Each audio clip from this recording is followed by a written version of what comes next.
અત્યારે લગભગ 11:30 ને ઉપરનો ટાઈમ થઈ ગયો, રાતનો, દીનો નહીં. 11:35 11:36 લગભગ થઈ હશે.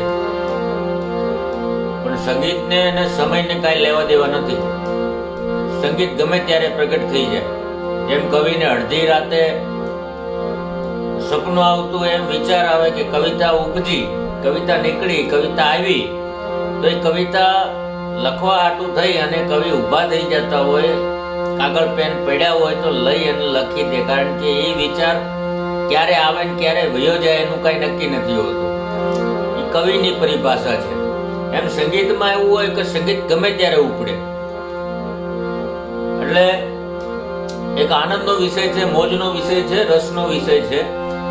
પણ મને એક પ્રસંગની યાદી થઈ, એટલા માટે હું અહીંયા હાર્મોનિયમ ઉપર બેઠો કે એ પ્રસંગની મારે તમને વાત કરવી છે. ભલા માણસ,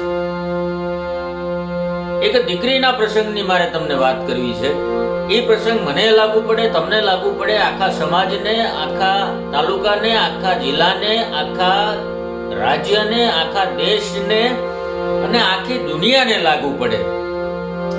એ પ્રસંગને આપના હૈયા સુધી, આપના મન સુધી, આપના હૃદય સુધી મારે એ પ્રસંગને મૂકવો છે. અને એ પ્રસંગની વાતની શરૂ કરું એ પહેલા એ વાત તમને કહી દઉં ભાઈ, કે દીકરી જે છે ને, એ દીકરી સાપનો ભારો નથી, પણ દીકરી એ સુખનો દરિયો છે. દીકરી એ વાલનો દરિયો છે. દીકરી એ તુલસીનો ક્યારો છે. એટલે કવિએ લખ્યું કે દીકરી મારી લાડકવાઈ, લક્ષ્મીનો અવતાર, હે સુએ તો રાત પડે અને જાગે તો સવાર. દીકરી મારી,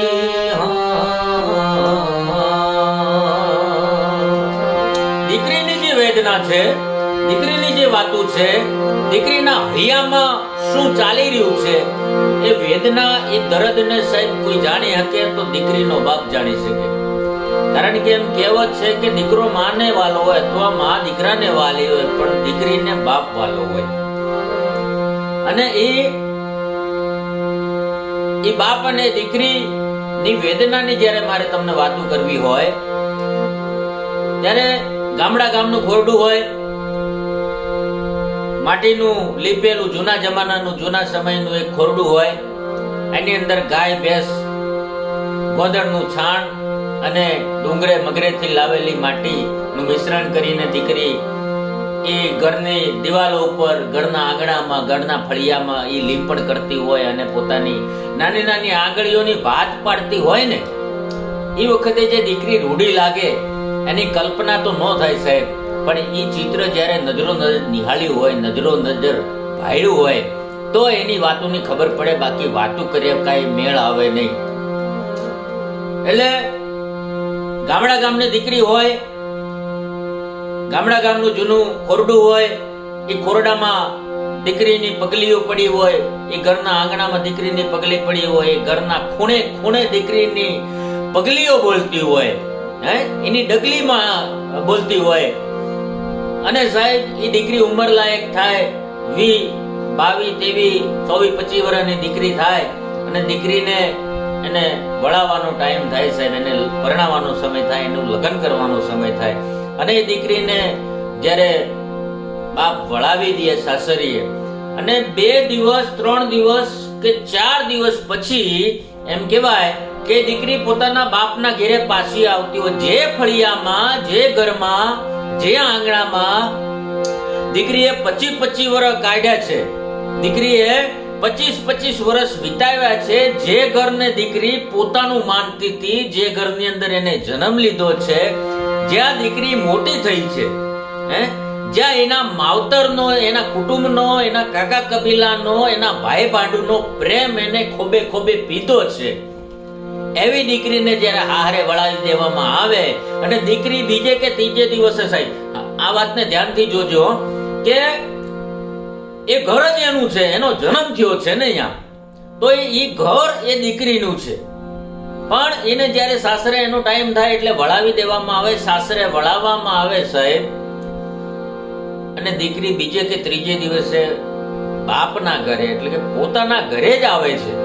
પોતાના ઘરે આવે અને સાથે કાવે લાવેલી એ જૂનો સમય હોય તો પેટી હોય, પટારું હોય, નવો અત્યારનો સમય હોય તો બેગ હોય, થેલો હોય, ગમે એ હોય, પણ એ દીકરી એ વસ્તુ લઈને, એ બેગ લઈને આવે, એ થેલો લઈને આવે, એની કાંઈ પણ વસ્તુ લઈને આવે અને માને ઘરે દીકરી આમ પોતાના જ ઘરે એમ કહે ને કે એટલે માના બાપના ઘરે એ વસ્તુ મૂકે અને છેલ્લે પાછી જાય ત્યારે એમ કહેતી જાય કે માં, બાપુ આ મારી બેગ રાખી છે, ધ્યાન રાખજો. સાહેબ, આ ચિત્રની અંદર, આ વાતની અંદર એટલી બધી કરુણતા છે કે જે ઘરની અંદર, જે ખોરડામાં, જ્યાં ખૂણે ખૂણે દીકરીની પગલી બોલી રહી છે, જ્યાં દીકરીનો પ્રેમ વેરાણો છે, જ્યાં દીકરી રમી કૂદતી, નાના નાના ઝાંઝર પહેરી અને છુમક છુમક આઈ ભગવતી જોગમાં રમતી હોય, આંગણામાં આવીને એવી રમી હોય, અને એ દીકરી જ્યારે ત્રીજા દિવસે બાપના ઘરે આવે ને એમ કે બાપુ મેં મારું બેગ રાખ્યું છે, જરા જોજો હો. પોતાના જ ઘરમાં દીકરી એમ કે છે કે આ બેગ ને બાપુ જોજો. સાહેબ, આ ત્યાગ, આ સમર્પણ દીકરી જ કરી શકે. દીકરી સિવાય કોઈ બીજાનું ગજું નથી કે આ સમર્પણ કરી શકે, આ ત્યાગ કરી શકે. પોતાના ઘરને પારકું કર્યું અને પારકા ઘરને પોતાનું કર્યું. આ દીકરીની વેદના છે, આ દીકરીનો સ્વભાવ છે, આ દીકરીના સંસ્કાર છે, આ દીકરીના ગુણ છે, આ દીકરીનું હૃદય છે. એટલે મારે તો બે હાથ જોડી સમાજ, મા બાપ, જગત વિશ્વને એટલી વિનંતી છે કે દીકરાનો બહુ મોહ રાખવો નહીં. દીકરો કુળનો દીપક છે, વાત સાચી છે, હોવો જોઈએ, પણ દીકરી ન હોવી જોઈએ એ વાત મગજમાંથી કાઢી નાખવા જેવી છે. એ વાતને મગજમાં સંગ્રહી રાખવા જેવી નથી. એટલે ખરેખર આવી દીકરીને કોટી કોટી વંદન છે, કોટી કોટી એને પગે લગાય એમ, કારણ કે એ આ ભગવતી જોગમાયાનું સ્વરૂપ છે.